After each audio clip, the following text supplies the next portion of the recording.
ಭಾರತ್ ಮಾತಾ ಕಿ ಜೈ, ಜೈ ಶ್ರೀರಾಮ್ ಅಂತ ಹೇಳ್ಕೊಂಡು ಕೇಸರಿ ಬಾವುಟವನ್ನು ಇಟ್ಕೊಂಡು ಅಲ್ಲಿ ತೃಣಮೂಲ ಕಾಂಗ್ರೆಸ್ ಕಚೇರಿಗಳನ್ನು ಧ್ವಂಸ ಮಾಡ್ತಾ ಇದ್ದಾರೆ. ಒಬ್ಬ ಹೆಣ್ಣು ಮಗಳು ನಡ್ಕೊಂಡು ಹೋಗ್ತಾ ಇದ್ರೆ ಆ ಹೆಣ್ಣು ಮಗಳನ್ನು ಛೇಡಿಸ್ತಾರೆ, ಜೈ ಶ್ರೀರಾಮ್ ಅಂತಾರೆ. ಇದೇನೇನ್ರಿ ಹೆಣ್ಣು ಮಕ್ಕಳಿಗೆ ಕೊಡ್ತಾ ಇರುವಂತಹ ಗೌರವ?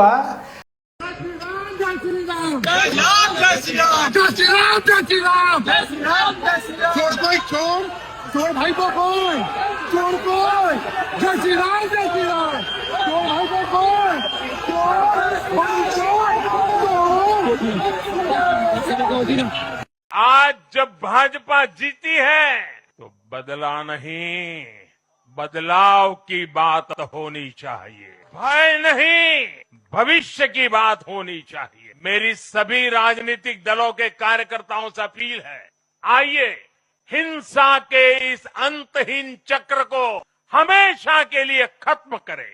ನರೇಂದ್ರ ಮೋದಿ ಅವರೇ, ಈ ದೇಶದ ಪ್ರಧಾನಮಂತ್ರಿ ಕುರ್ಚಿನಲ್ಲಿ ಕುತ್ಕೊಂಡಿದ್ದೀರಿ, ಈ ದೇಶದ ಗೃಹ ಸಚಿವರು, ನೀವು ಮಾಡ್ತಾ ಇರುವುದು ಏನ್ರಿ?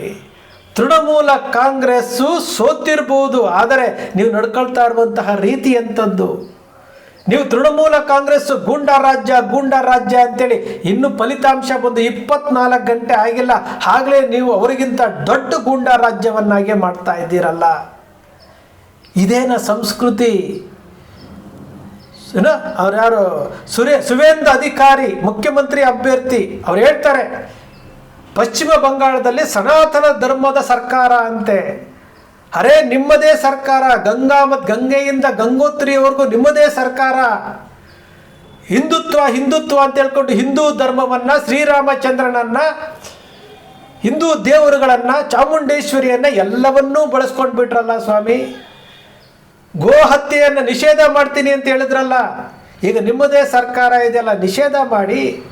20 ರಾಜ್ಯಗಳಲ್ಲಿ BJP ಸರ್ಕಾರ ಇದೆ, ಕೇಂದ್ರದಲ್ಲಿ ನಿಮ್ಮದೇ ಸರ್ಕಾರ ಇದೆ, ಬಹುಮತದೊಂದಿಗೆ ಸರ್ಕಾರ ಇದೆ. ಗೋ ಹತ್ಯೆಯನ್ನು ನಿಷೇಧ ಮಾಡ್ತೀರಾ ಅಥವಾ ಬಾಯಿ ಮಾತಲ್ಲೇ ಹೇಳ್ಕೊಂಡು ಜನರನ್ನ ಮೂರ್ಖರನ್ನಾಗಿ ಮಾಡ್ತೀರಾ? ಇಲ್ಲಿ ಕಾಂಗ್ರೆಸ್ ಪಕ್ಷ ಕರ್ನಾಟಕದಲ್ಲಿ ಗ್ಯಾರಂಟಿಗಳನ್ನು ಕೊಟ್ಟಾಗ ಗೇಲಿ ಮಾಡಿದಂತಹ ಈ ದೇಶದ ಪ್ರಧಾನಮಂತ್ರಿ ಇವತ್ತು ಪಶ್ಚಿಮ ಬಂಗಾಳದಲ್ಲಿ 3,000 ರೂಪಾಯಿ ಹೆಣ್ಣು ಮಕ್ಕಳಿಗೆ ಕೊಡ್ತೀವಿ ಅಂತ ಘೋಷಣೆ ಮಾಡ್ತಾರೆ. 3,000 ರೂಪಾಯಿ ಕೊಡ್ತೀನಿ ಅಂತ ಘೋಷಣೆ ಮಾಡ್ತಾರೆ. ಫ್ರೀ ಬಸ್ ಅಂತ ಹೇಳ್ತಾರೆ. ಹಾಗಾದ್ರೆ ನಾಲಿಗೆಗೆ ಬೆಲೆ ಇಲ್ವಾ? ಈ ನಾಲಿಗೆಗೆ ಬೆಲೆ ಇಲ್ವೇನ್ರಿ? ಅವರು ಕಕ್ಕಸ್ ತಿಂತಾರೆ ಅಂತ ನೀವು ಕಕ್ಕಸ್ ತಿನ್ನಕ್ಕೆ ಹೋಗ್ತೀರಲ್ಲ. TMC ಅವರು ಗೂಂಡಾ ರಾಜ್ಯ ಅಂತ ಹೇಳ್ಬಿಟ್ಟು ನೀವು ಮಾಡ್ತಾ ಇರೋದು ಏನು? ಬೆಂಕಿ ಹಚ್ತೀರಿ, ಕಚೇರಿಗಳನ್ನು ಸುಡ್ತೀರಿ, ಕಲ್ಲುಗಳಿಂದ ಹೊಡೆದಾಕ್ತೀರಿ.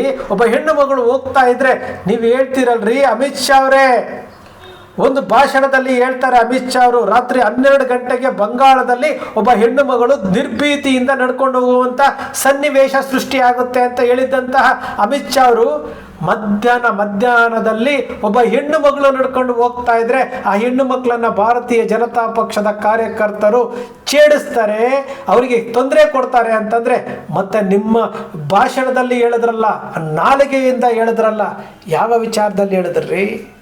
ಯಾವ ವಿಚಾರದಲ್ಲಿ ಹೇಳಿದ್ರಿ? ಯಾವುದೋ ಒಂದು ಪೋಸ್ಟ್ ನೋಡ್ತಾ ಇದ್ದೆವು, ಸಯೋನಿ ಘೋಷ್ ಆ ಹೆಣ್ಣು ಮಗಳು ಹನುಮಾನ್ ಚಾಲೀಸನ ಎಷ್ಟು ಚೆನ್ನಾಗಿ ಹೇಳ್ತಾರ್ರಿ.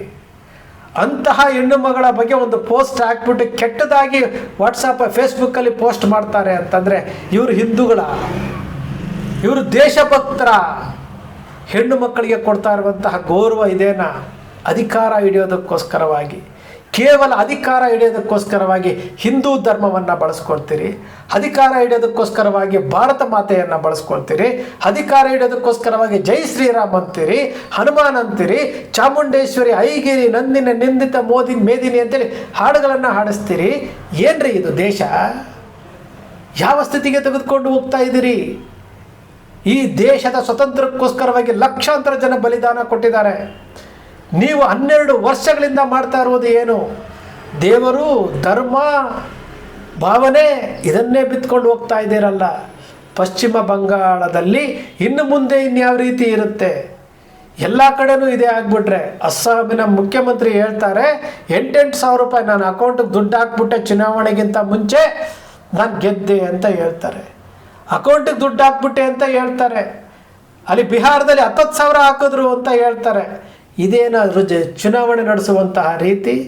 ಒಬ್ಬ ಚುನಾವಣಾ ಅಧಿಕಾರಿಗಳು, ಚುನಾವಣಾ ಆಯೋಗ ಹಲ್ಲಕ್ಕಿತ್ತು ಹಾವಾಗಿದೆ. ಯಾರೂ ಕೇಳೋರಿಲ್ಲ.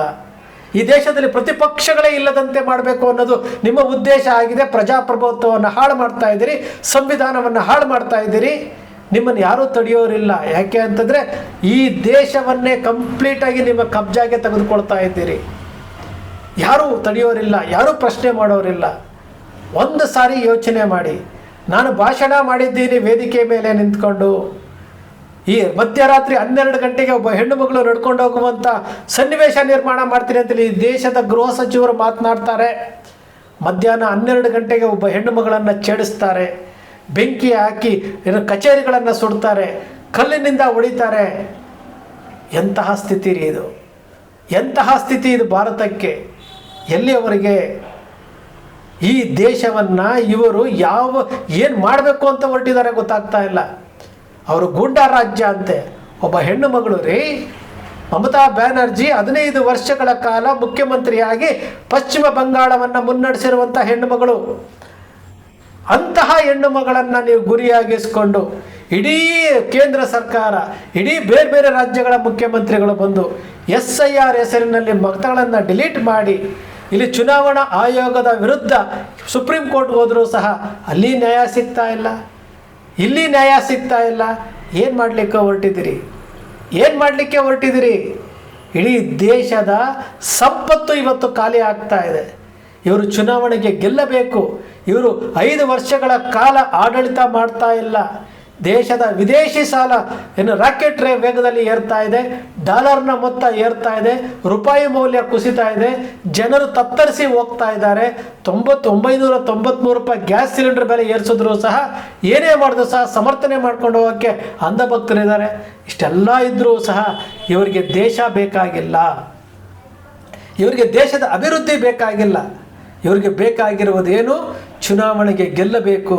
ಅದಕ್ಕೆ ಮಾಡ್ತಾ ಇರುವುದು ಏನು? ದೇವರು ಧರ್ಮವನ್ನು ಬಳಸ್ಕೊಳ್ತಾ ಇರುವಂಥದ್ದು. ಇದು ಯಾವ ಭಾರತ ಮಾತೆ ಇವತ್ತು ಮಡಿಲಿನಲ್ಲಿ ಇಟ್ಕೊಂಡು ಮಕ್ಕಳನ್ನು ಇವರು ನನ್ನ ಮಕ್ಕಳು ಅಂತ ಹೇಳ್ತಾ ಇದ್ದಾರಲ್ಲ, ಆ ಭಾರತ ಮಾತೆನೂ ಕ್ಷಮಿಸೋದಿಲ್ಲ, ಆ ಭಾರತ ಮಾತೆನೂ ಕ್ಷಮಿಸೋದಿಲ್ಲ. ಒಂದಂತೂ ಸತ್ಯ ಸ್ನೇಹಿತರೆ, ಎಂತಹ ಭಾರತ ಇದು? ಎಂತಹ ಭಾರತ? ಯಾವ ರೀತಿ ಬದಲಾವಣೆ ಆಗ್ತಾ ಇದೆ? ಯಾವ ರೀತಿ ಬದಲಾವಣೆ ಆಗ್ತಿದೆ? ಡೆವಲಪ್ಮೆಂಟ್ ಆಗಬೇಕ್ರಿ. ಸಂವಿಧಾನ ಕೊಟ್ಟಿರುವಂಥ ಶಾಸಕಾಂಗ, ಕಾರ್ಯಾಂಗ, ನ್ಯಾಯಾಂಗ, ಈ 3 ಅಂಗಗಳ ಮೂಲಕ ಈ ದೇಶದ ಸಂವಿಧಾನವನ್ನು ಕಾಪಾಡಬೇಕಾಗಿದ್ದಂತಹ ರಾಜಕೀಯ ಪಕ್ಷಗಳು ಇವತ್ತು ದೊಂಬಿಯಲ್ಲಿ ನಿಂತ್ಕೊಂಡಿದ್ದಾವೆ, ದೊಂಬಿಗೆ ಬಿದ್ದಿದ್ದಾವೆ, ದ್ವೇಷವನ್ನು ಹುಟ್ಟಾಕುವಂಥದ್ದಕ್ಕೆ ಬಿದ್ದಿದ್ದಾವೆ. ಇದು ನಮ್ಮ ದೇಶ ಇವತ್ತು ಒತ್ತಿ ಉರಿಯೋದಕ್ಕೆ. ಮುಂದಿನ ದಿನಗಳಲ್ಲಿ ಈ ದ್ವೇಷದ ಪರಮಾವಧಿ ಹೇಗಾಗುತ್ತೆ ಅಂತಂದರೆ, ಬಾವುಟ ಇಟ್ಕೊಂಡು ಜೈ ಶ್ರೀರಾಮ್ ಜೈ ಶ್ರೀರಾಮ್ ಅಂತ ಹೇಳಿದಾಗ ಆ ಶ್ರೀರಾಮಚಂದ್ರ ನಿಜಕ್ಕೂ ನೋಡಿ ಎಷ್ಟು ನೊಂದುಕೊಂಡಿರ್ತಾನೆ ಯೋಚನೆ ಮಾಡಿ. ಜೈ ಶ್ರೀರಾಮ್ ಅಂತೇಳಿ ನಿಮ್ಮ ರಾಜಕೀಯ ಆಟಗಳಿಗೋಸ್ಕರವಾಗಿ ದೇವರನ್ನು ಬಳಸ್ಕೊಳ್ತೀರಲ್ರಿ, ದೇವರನ್ನು ಬಳಸ್ಕೊಳ್ತಾ ಇದ್ದೀರಲ್ಲ. ದೇವರನ್ನು ಬಿಡ್ರಿ. ದೇವರನ್ನು ಬಿಟ್ಟು, ಧರ್ಮವನ್ನು ಬಿಟ್ಟು, ನಿಮಗೆ ಕೊಟ್ಟಿರುವಂತಹ ಅಧಿಕಾರ ಆಡಳಿತ ನಡೆಸಿ ಅಂತೇಳಿ, ಸುಸಜ್ಜಿತವಾದಂತಹ ಭಾರತವನ್ನು ಕಟ್ಟಿ ಅಂತೇಳಿ ನಿಮ್ಮ ರಾಜಕೀಯ ಲಾಭಕ್ಕೋಸ್ಕರವಾಗಿ ಶ್ರೀರಾಮಚಂದ್ರನನ್ನು ಬಳಸ್ಕೊಳ್ಳೋಕೆ ಹೋಗಬೇಡಿ, ಚಾಮುಂಡೇಶ್ವರಿಯನ್ನು ಬಳಸ್ಕೊಳ್ಳೋಕೆ ಹೋಗಬೇಡಿ, ಈ ದೇಶವನ್ನು ಬಳಸ್ಕೊಳ್ಳೋಕೆ ಹೋಗಬೇಡಿ, ಧರ್ಮವನ್ನು ಬಳಸ್ಕೊಳ್ಳೋಕೆ ಹೋಗಬೇಡಿ. ಅಸಹ್ಯ ಆಗುತ್ತೆ. ನಾವು ಈ ಭಾರತೀಯರಾಗಿ ಇಂತಹ ಒಂದು ಸನ್ನಿವೇಶಗಳನ್ನು ಸೃಷ್ಟಿ ಮಾಡ್ತಾ ಇದ್ದಾರಲ್ಲ, ನಿಜಕ್ಕೂ ಅಸಹ್ಯ ಆಗುತ್ತೆ. ತಲೆ ತಗ್ಗಿಸುವಂತಹ ವಿಚಾರಗಳನ್ನು ನಾವು ನೋಡ್ತಾ ಇದ್ದೀವಿ. ಸ್ನೇಹಿತರೆ, ನಿಮ್ಮ ಅಕ್ಷರ ಮೀಡಿಯಾ ಸೃಷ್ಟಿ ಮಾಡೋದಿಲ್ಲ, ಕಲ್ಪನೆ ಮಾಡೋದಿಲ್ಲ, ವಾಸ್ತವದ ವಿಚಾರವನ್ನು ವಿಶ್ಲೇಷಣೆ ಮಾಡುತ್ತೆ. ನಿಮ್ಮ ಅಕ್ಷರ ಮೀಡಿಯಾದ ವಿಶ್ಲೇಷಣೆ ನಿಮ್ಗೆ ಇಷ್ಟ ಆಯಿತು ಅಂದರೆ ಸಬ್ಸ್ಕ್ರೈಬ್ ಆಗಲಿಲ್ಲ ಅಂದರೆ ಸಬ್ಸ್ಕ್ರೈಬ್ ಮಾಡ್ಕೊಳ್ಳಿ, ಪಕ್ಕದಲ್ಲಿ ಕಾಣುವಂಥ ಬೆಲ್ ಐಕಾನ್ ಪ್ರೆಸ್ ಮಾಡಿ, ಶೇರ್ ಮಾಡಿ, ಪ್ರೋತ್ಸಾಹ ನೀಡಿ.